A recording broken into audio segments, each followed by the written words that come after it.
जय हिंद दोस्तों। आज फिर हम लोग मिलेंगे पिछले अंक की तरह एक नए प्रश्न और उसको हल करने के लिए। पिछले दिनों डॉक्टर आशा कौशिक की एक पुस्तक आई थी, गांधी चिंतन, और उसी पुस्तक से पिछले साल जो आईएएस एग्जाम हुआ मेंस का, उसमें एक क्वेश्चन भी पूछा गया था कि गांधी के विचारों की वर्तमान में क्या प्रासंगिकता है, उसी पे चर्चा कीजिए। गांधी के विचारों की वर्तमान में क्या प्रासंगिकता है, उस पर चर्चा कीजिए।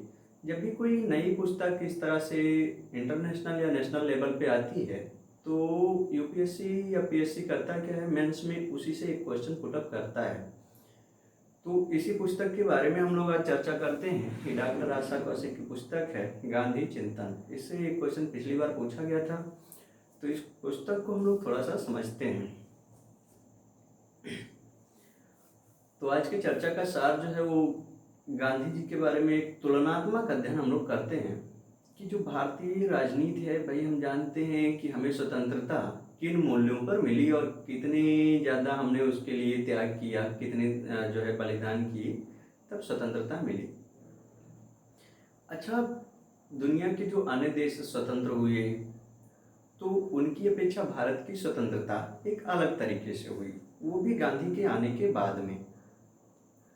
हम जानते हैं 1885 में जो है भारतीय राष्ट्रीय कांग्रेस की स्थापना हुई और लगभग 1905 तक कांग्रेस में उदारवाद चलता रहा। उदारवाद यानी दादा भाई नौरोजी, गोपाल कृष्ण गोखले, इन लोगों के नेतृत्व में चलता रहा। 1905 में बंगाल विभाजन हुआ और स्वदेशी आंदोलन प्रारंभ हो गया। तो 1905 में करजन के समय में हुआ बंगाल विभाजन और स्वदेशी आंदोलन प्रारंभ हो गया। स्वदेशी आंदोलन में स्वदेश को बढ़ावा मिला। 1909 में मार्ले मिंटो सुधार योजना आ गया, जिसको हम 1909 का भारत परिषद अधिनियम कहते हैं। उसमें सांप्रदायिक निर्वाचन प्रणाली आई और कुछ जगह पर कहा जाता है, प्रश्न भी पूछा गया है यूपीएससी में ही, कि मार्ले मिंटो सुधार योजना में ही भारत विभाजन की रूपरेखा तैयार हो गई थी, इसकी समीक्षा कीजिए।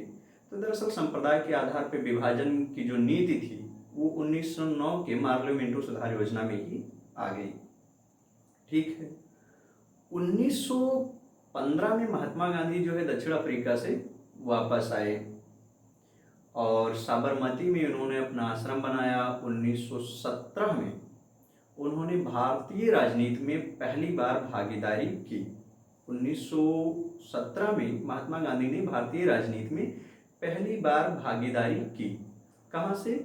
चंपारण से। चंपारण के किसानों के लिए उन्होंने पहली बार भागीदारी की, जिसमें तिनकठिया प्रथा था उसी को लेकर के और नील उत्पादन को लेकर के वहाँ के किसान जो है वो परेशान थे। तो उसी समस्या को हल करने के लिए गांधी ने एक अभूतपूर्व हथियार का इस्तेमाल किया, वो था सत्य और अहिंसा। सत्य और अहिंसा, सत्य, अहिंसा और सत्याग्रह, ये तीन ऐसे हथियार रहे हैं गांधी के जो विश्व के हर दार्शनिक से, हर राजनीतिज्ञ से गांधी को अलग कर देता है।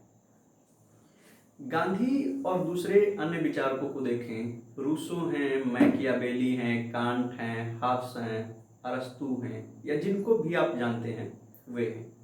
गांधी में और उनमें एक बड़ा अंतर देखने को मिलता है।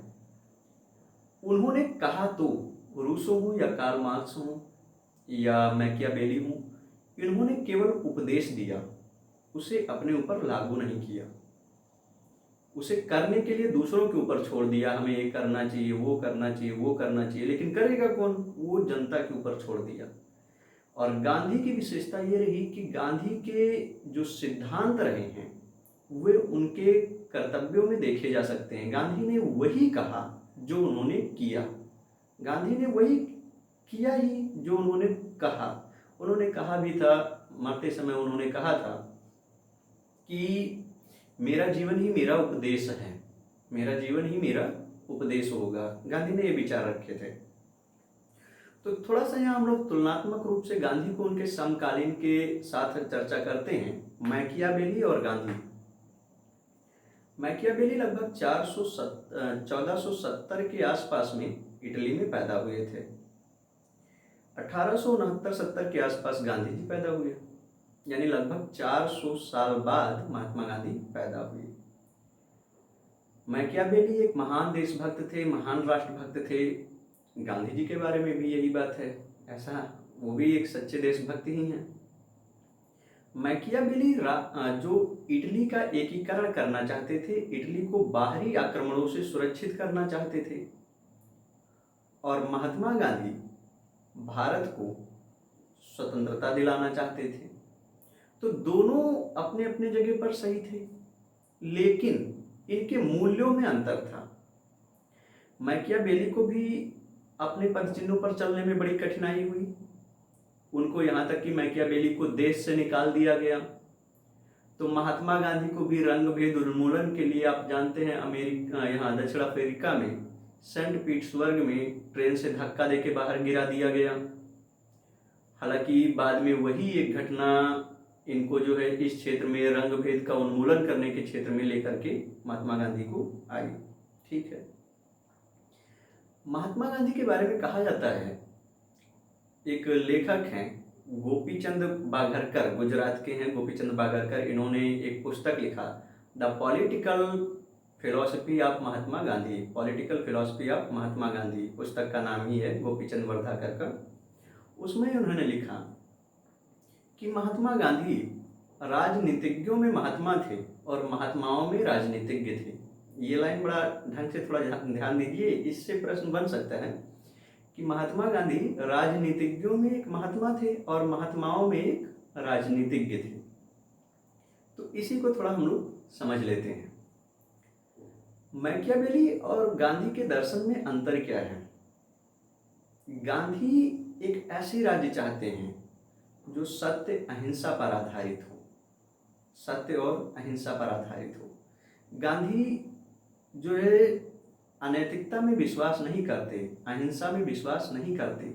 लेकिन वहीं मैकियावेली की बात की जाए तो मैकियावेली कहता है कि राज्य को मजबूत होने के लिए अगर कोई भी अनैतिक काम करना पड़े तो उसे पीछे नहीं हटना चाहिए।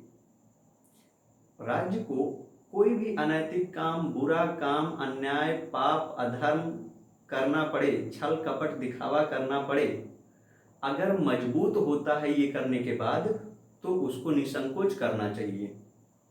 जबकि गांधी अलग है। गांधी का विचार था कि जो साधन है, हमें स्वतंत्रता प्राप्त करने का जो साधन है, राज्य का जो साधन है, वो पवित्र होना चाहिए। साधन मतलब जिसके द्वारा हम चल करके सफलता को प्राप्त करेंगे, वो पवित्र होना चाहिए। मैकियावेली का कथन है कि साधन कैसा भी हो उसका इस्तेमाल कर लो। शायद यही कारण था कि गांधी ने हिंसात्मक तरीके से स्वतंत्रता प्राप्ति को कभी स्वीकार नहीं किया, हिंसा के द्वारा स्वतंत्रता प्राप्ति को स्वीकार नहीं किया। ये गांधी का दर्शन है। आज के युवक गांधी पे सवाल उठाते हैं कि गांधी ने भगत सिंह को फांसी से क्यों नहीं बचाया। तो इस बारे में हम बहुत ज़्यादा चर्चा नहीं करेंगे, लेकिन बस इतना ही यहाँ पे समझेंगे इस पुस्तक से कि गांधी हिंसा के द्वारा स्वतंत्रता प्राप्ति नहीं करना चाहते थे। उन्होंने एक पेड़ और एक बीज के द्वारा इस बात को स्पष्ट किया था कि बीज जिस तरह से होगा पेड़ उसी तरह का फल देगा। अगर हिंसा के द्वारा हमें स्वतंत्रता मिलती है तो वो स्वतंत्रता जो होगी वो हिंसात्मक राज्य का रूप ले लेगी, यानी जो देश विकसित होगा वो हिंसात्मक होगा। पाकिस्तान को आप देख लीजिए, पाकिस्तान का निर्माण ही हिंसा से हुआ।